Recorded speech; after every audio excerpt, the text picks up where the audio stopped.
Nacola. I don't believe in the word procrastination. Like, I don't really believe in that word. I told a young lady in Australia who told me she was a procrastinator. I said, look, if I told you to meet me here tomorrow at 5 a.m. and I'm gonna give you $3 million, where would you be? She said, I'll be right there at 4:59, ready to get that $3 million. And I said, so then there's no such thing as procrastination. What it is it's not important to you. Right? It's not meaningful to you. It's not something that's urgent to you. And when something is not urgent, you put it off. So yep, you're in school, yes. You probably are getting grades, etc. But if it's not meaningful to you, if it's not important to you, then you're not gonna make it a priority. So what you have to do is find out, how can you make it meaningful? How can you make it purposeful? How can you make it stick? And when you can find that out, I promise you'll get up early, you'll get there first, and you'll do whatever it takes to make that goal a reality. So for me, no such thing as procrastination. It's a such thing as it's not a priority to you. You said that you were going to graduate this year. You were going to finish college this year. You said you were going to run a marathon, right? This is what you said out of your mouth. All I'm doing is I'm saying, listen to me, I'm not telling you what to do. I'm not telling you should do this, you should do that, you should do this. I didn't tell you all year what you should do. But what I did tell you is don't talk about it, be about it.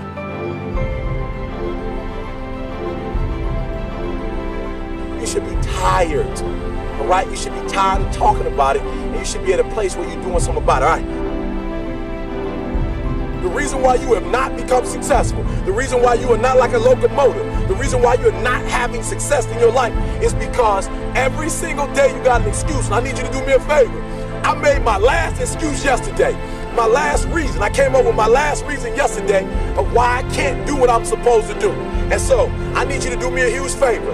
All your excuses, all your good reasons, everything that's keeping you from doing what you're supposed to do, I need you to put it behind you and say, yesterday was the last day for that foolishness. Yesterday was the last day to say, I don't have enough money to do this. I don't have enough money to go to school. I don't have enough money to get a computer. I don't have what it takes. I'm not smart enough, right? I don't write well enough. I don't sing well enough. That's why I didn't do my CD. I didn't write my book because I'm not on that level. Listen to me. You better hear what I'm saying. Yesterday was the last day that I want to hear an excuse. It's over with. I was embarrassed. I said, listen to me, no more defeats. No more defeats, man. No more. I was tired of feeling defeated. I was tired of talking about I was going to do it and didn't do it. And I hated the feeling of when somebody asked me, yo, E, where the book? I ain't got it.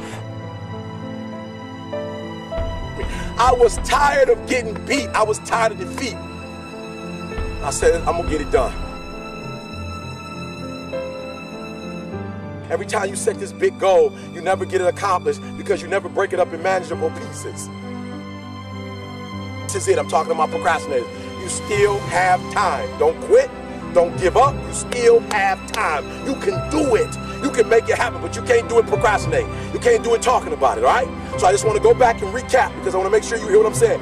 But I dare you, I double dare you to do exactly what you said you were going to do when the year started because it's not too late.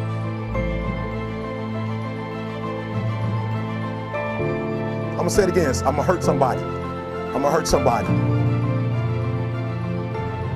I don't believe in the word procrastination. Like, I don't really believe in that word.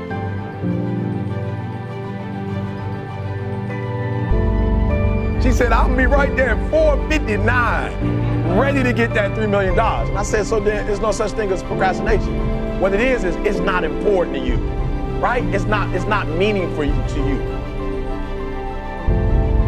Don't really want to get up and get out of bed. Yeah, I get up and get out of bed.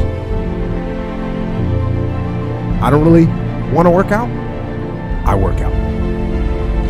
I really don't want to hammer on a project. I hammer on the project. Now, as an overall rule, I do not like procrastination.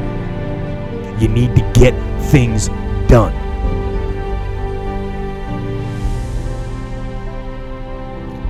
But if you are going to rest, that is one thing that you should procrastinate on. That's the one thing I want you to put off until tomorrow. Now, these could be signals that you need some time off. And those signals might be right. They could be correct. But don't take today off. Don't give in to the immediate gratification that is whispering in your ear. Shut that down. Do not listen to that little voice. Instead, go through the motions. Lift the weights, sprint the hill, work on the project, get out of bed.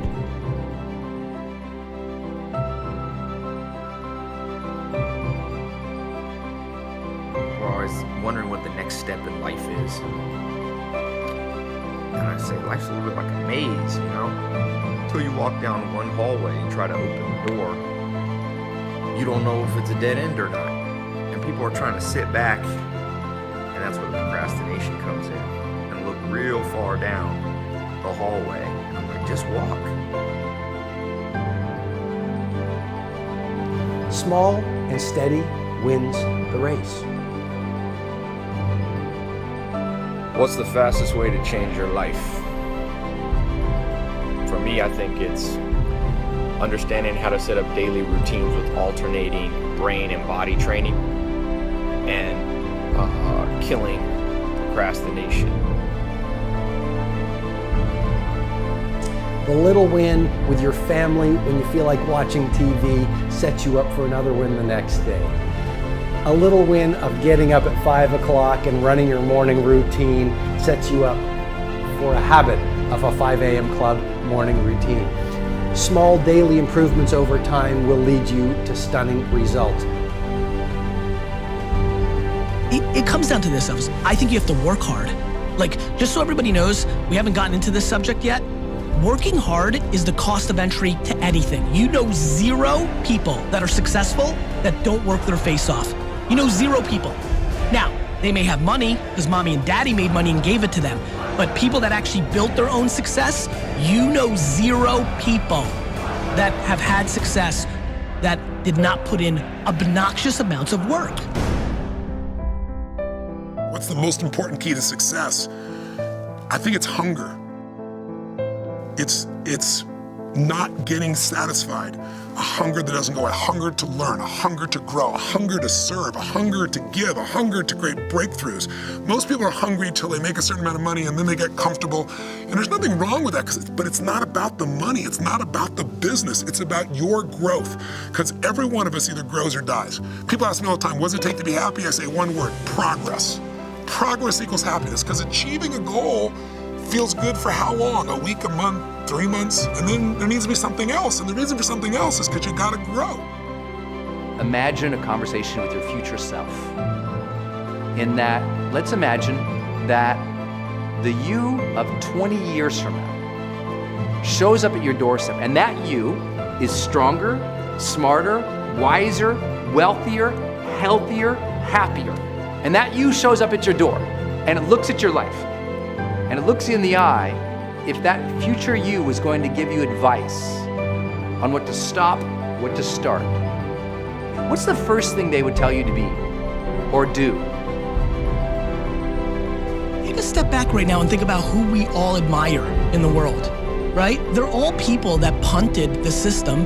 They're people that practiced singing since they were 5. There are people that shot 10,000 basketballs every morning. It's always that. It's always that. 99% of the people right now that are listening to this are playing in the middle. They're playing in a game that was structured for them. They're risk adverse, they fear, and most importantly, they fear what other people think.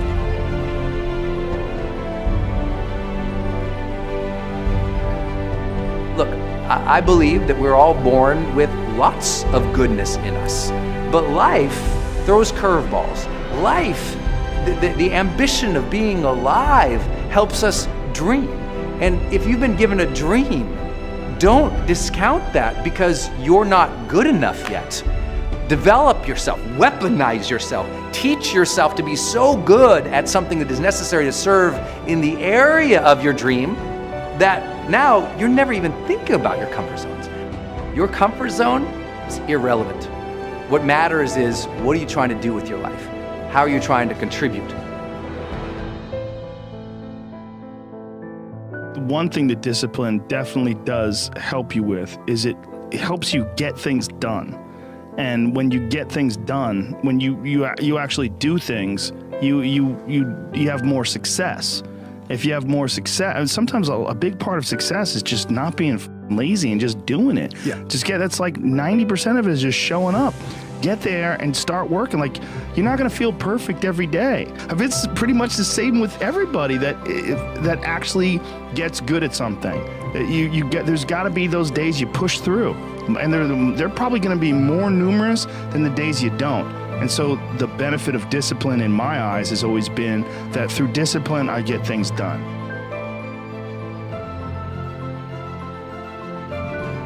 Those days when I'm tired or worn out or just basically sick of the grind, what do I do on those days? I go anyways. I get it done, even if I'm just going through the motions. I go through the motions. So, yep, you're in school, yes. You probably are getting grades, etc. But if it's not meaningful to you, if it's not important to you, then you're not going to make it a priority. So what you have to do is find out, how can you make it meaningful? How can you make it purposeful? How can you make it stick? And when you can find that out, I promise you, you'll get up early, you'll get there first, and you'll do whatever it takes to make that goal a reality. So for me, no such thing as procrastination. Is a beauty that we find in the world is a reflection of the beauty we have inside of us.